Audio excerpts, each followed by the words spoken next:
Hey everybody, welcome to the Unfiltered Podcast. My name is Lee Stephenson. I have the pleasure and privilege of being the Executive Director of Church Planting for Converge. My name is Danny Parmelee, and I oversee church planting with Converge Mid-America, and we are very excited because we've got a special guest with us today, Glenn Herschberger, who I met for the first time while he was a church planter, but the story starts before even then. So Glenn, why don't you tell us a little bit about your story and your journey in church planting?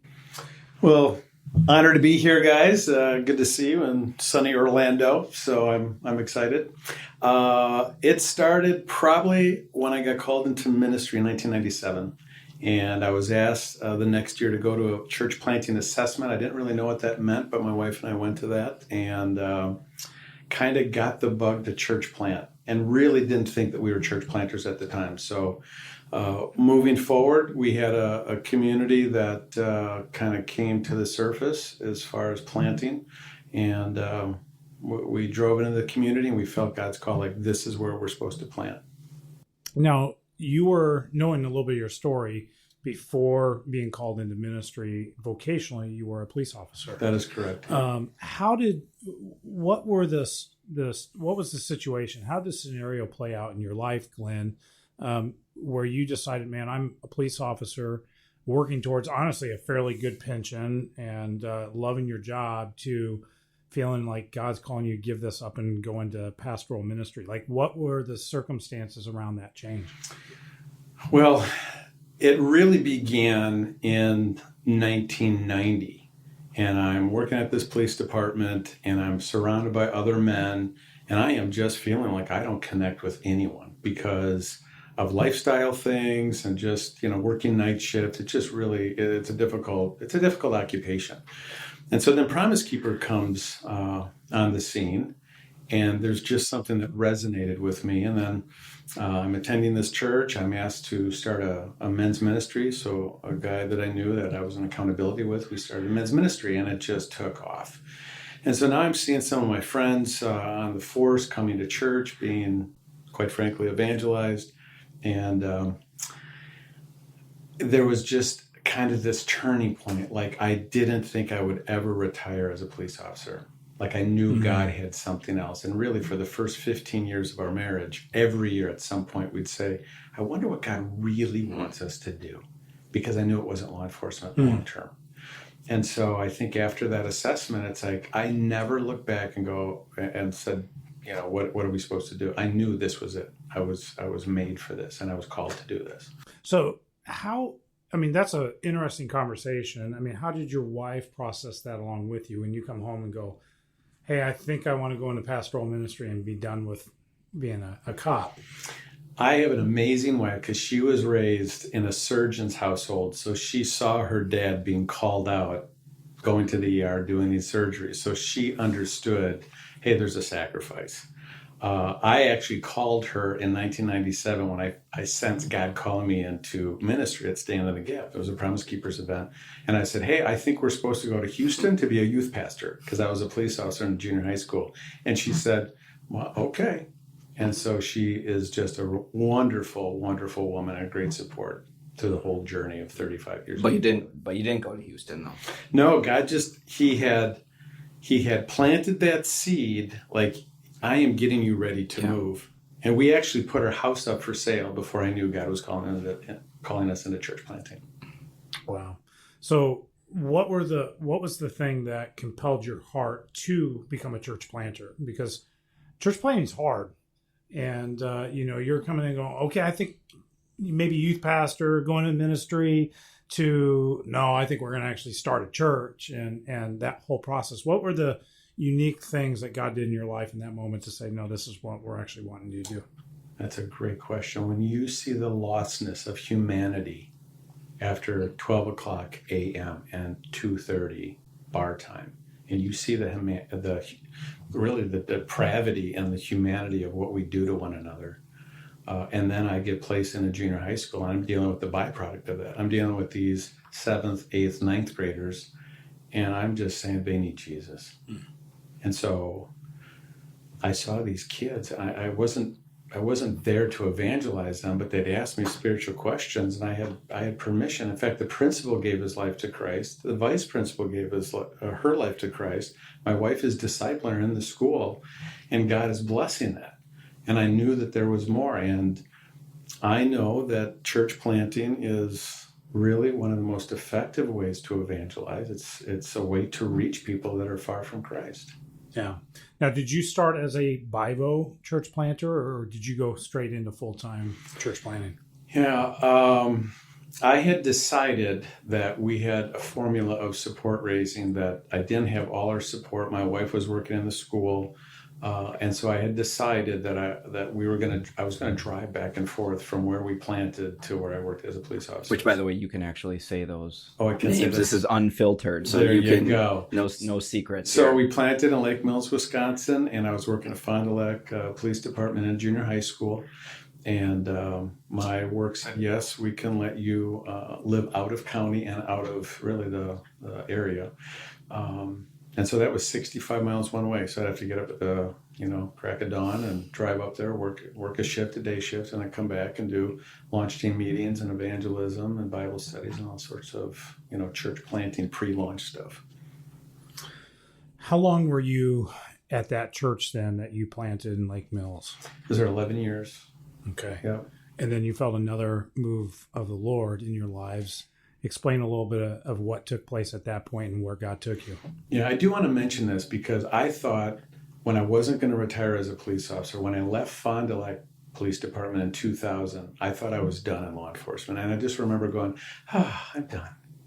And then I get hired to be a part-time police officer in the school of Lake Mills, which gave me instantaneous credibility. I mean, like, people trusted me from the get-go. And of the 11 police officers, we saw 4 attend church, give their life to Christ, Wow. get baptized, and one of them is part of the Awana program at Real Hope Community Church. So that's kind of cool. That's great. So then there was a tension. So I had a sabbatical about 8 years in, and by the way, I'm a huge advocate of sabbaticals. Yeah. It probably saved the ministry, saved me, and God's really pressing in. It's like, okay, what's the next step? And I thought it was to get our church ready. We had purchased land. I thought it was a building project. And all of a sudden, God does a flip on us, and we had been taking our church for about 8 years to Ecuador on short-term mission trips. And I thought he was calling me into missions to Ecuador.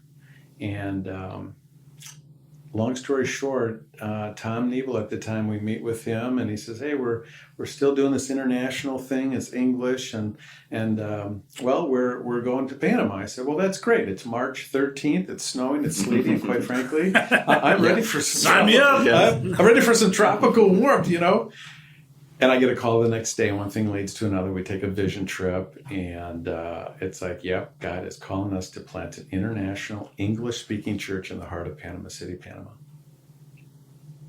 Wow. I mean, when you really begin to think of that, what a transition. There are not a lot of people that I've had the opportunity sitting across the table from and have planted both in America and then both in an international situation. Mm-hmm. Looking at both of those situations, what were things that carried over from the first experience that helped you the second time around? And then also, what ways was it just completely different? And it would have been a disaster if you approached it the same way you did the first time. Yeah, that is a great question. Well, I would say, first and foremost, you have to know your culture. So because I was raised in rural Wisconsin, I could go to a rural context, and I felt like I fit in, and that was really good. The town I grew up in was 1,500. So there's unique dynamics in a rural small town. It's just different. And so I think what I learned in the first plant was I need to really love these people well. And what did that look like? And so when we went to Panama, we said, if nothing else, we are just going to love these internationals incredibly well. And I think that even to this day, there are people that have visited LifeBridge International Church in Panama City. They're like, there's something unique about this. Because you only have an expat community. You only have people that are actually true expats, people that are from a different country living in Panama, They may be there 2 years, 3 years, 4 years, and then they transition out. So we were constantly saying, goodbye to people, hello, welcome, hope you stay a little longer, that kind of thing. So the dynamic is, as a U.S. church planter, I know the culture, and I can kind of define things. I've got the expertise. I have the books. I have the conferences. In Panama, I'm dealing with multiple cultures. We had 28 different nationalities represented at our opening launch. Wow. In a movie theater. Yeah. And actually, we were the minority group. So how do you deal with that? And then different languages. Now they're speaking English, but we had some people that were learning English, and so they liked coming to our church. I would ask the question then, what did you learn even being international that then translates back, especially in your role now as you work with other church planters? Are there things where it's like, being in an international setting actually helped me to realize some of the ways that we do church planting in the United States that just kind of bubbles to the surface? Yeah, I think I made a lot of assumptions. I'll give you one as an example. I thought, okay, you speak Spanish because you're from Peru, Ecuador, Colombia, Panama, but they don't speak the same Spanish. And so that's why a lot of our Latino expats, they would speak English and they liked our church because they could understand we're saying kind of the same language. So don't make the assumption like, everybody speaks this language, therefore they're all the same. They're uniquely different. I also think it helped us go, okay, I need to be present. I need to actually be with this person and love them through. And we actually moved in with a New Zealand couple, lived with them for 3 months when we got to Panama. And as they're leaving, the husband worked for a bank. His wife said, love us through. And that really stuck with us because I think we discard people and relationships, and that's not good.